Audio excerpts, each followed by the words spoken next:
Welcome into the Sun Devil Source postgame show. I'm Ethan Ryder, joined by Chris Cartman. Chris, ASU lost 75-57 to Colorado here at Desert Financial Arena. What were your initial takeaways? Yeah, rough start for ASU, trailing 13-2. That's not a good way to get out of the gate. They didn't lead in this game throughout, Ethan. Now, they did cut it to 1-point deficit on multiple occasions, but they seem to have a sluggish start to the second half.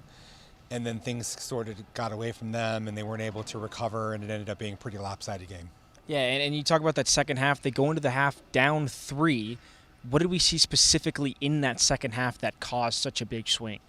I thought that Colorado came out with a very good offensive purpose in the second half. They really spread the court effectively. They were getting their shooters into some spots on the perimeter, into the corner, on the wing. And the guard defense on the ball was not good. Then the rotation defense wasn't good enough. I think what happens with this ASU team is when they get going in a bad direction, they don't tend to buckle down on that end of the floor, and then even sometimes they get loose with their shot selection on offense, and we saw that tonight. There was Alonzo Gaffney wasn't hitting anything from the field, but he's hitting threes.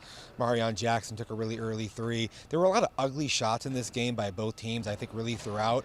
But when you're struggling to shoot the ball, as ASU has in this game and really throughout the season, you need to figure out ways to get better offense. In the first half, they got a lot of dunks and layups on the inside. And then for whatever reason, they lost their focus on being committed toward trying to do that in the second half. Yeah, and ASU now has lost 3 of their first 4 Pac-12 games by 18 or more points. Where do we go from here? We see a little bit of COVID struggles throughout the team and coaches, as well as Bobby Hurley. So where does the team go from here? How can you turn this around, if at all? I think they have to regroup. It's difficult because they didn't practice for a week after that game at Cal that they lost on January 3rd. They really only have had that one game over about a 4-week period.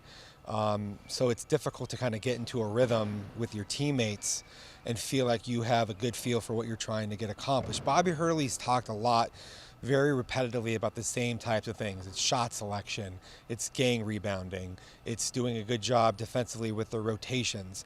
And the symptoms of the challenges that have plagued ASU this season were very apparent again in this game tonight. And that's probably frustrating for him.